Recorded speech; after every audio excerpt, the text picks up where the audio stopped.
Zelda Georgel, French? Yeah. French since birth? Yeah. Okay. Even from Paris. Yeah.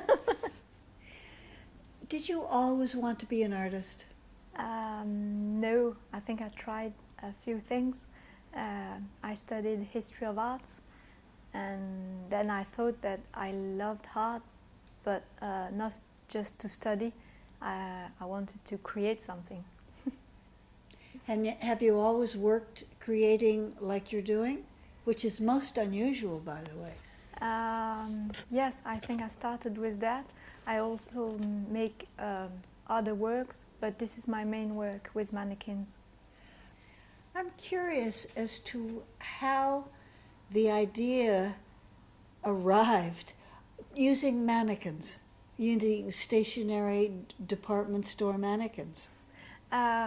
It's because it's very common, these mannequins, and I was interested with the contrast between having something very normal, very common in all the shopping centers and all that, and if you put it in another place and I repaint it and I keep them naked, then it's getting strange, although it's very common.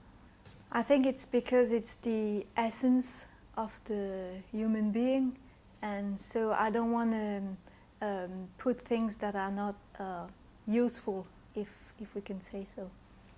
The difference between the mannequin that is still and the nature that is always growing, and this is the contrary of the real life, where you always have the impression that you get maybe older and you pass, and the nature, you've got the impression it's always the same, but here it's a bit the contrary, to make you feel uncomfortable, and it's getting strange this way. When and how did that concept become a reality, working with a mannequin, a stationary mannequin?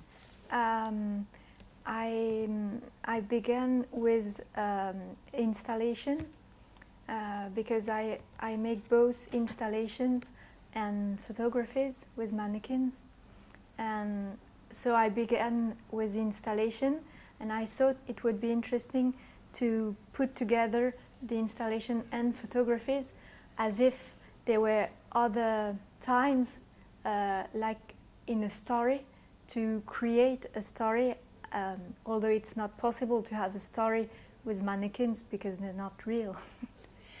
But so in reality, it's a two-part work, because first there's the installation and then there's the documentation. So would it be called a two-part work? Yeah, because I make the installation for the public and people can see the installation, but usually they don't last very long. It's just for an exhibition and then it doesn't exist anymore. But there are the photographies that are not made from the installations. They are made specifically for photographies. The installations are made of two kinds.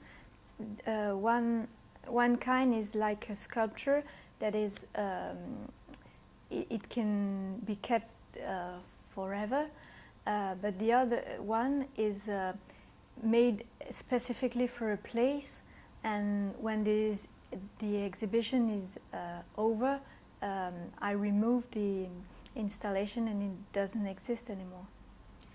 How do you choose your locations and why? I choose them because I want to make an emotion for the public. I think of that emotion and of the series I'm working at, and then I look for the place.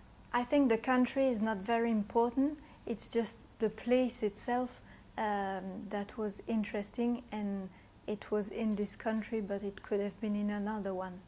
I went to London and Venice and many parts of France, and also in Turkey, always because the places were good for the things I was looking for.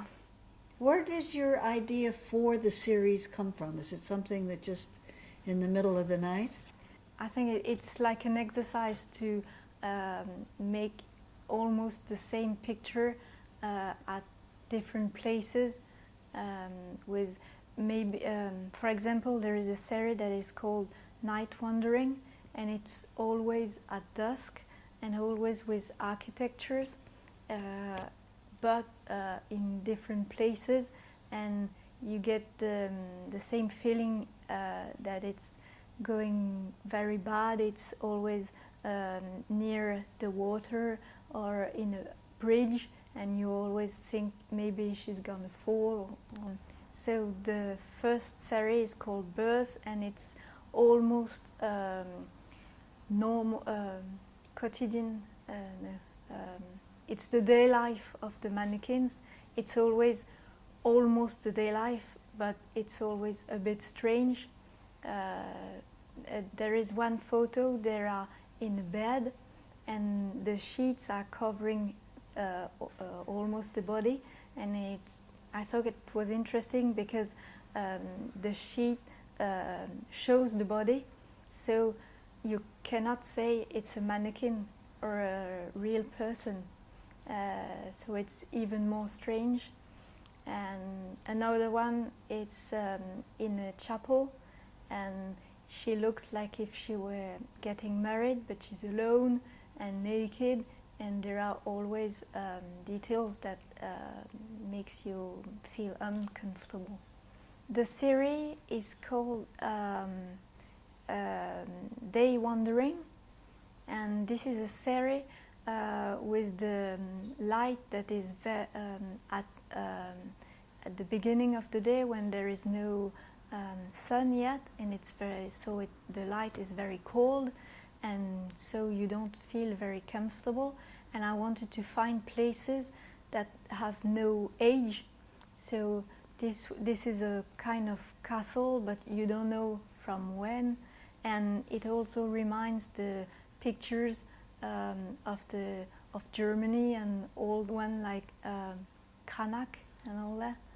It just suggests something, but you don't have to know it. You have to. You can appreciate the photo without knowing from where it comes from.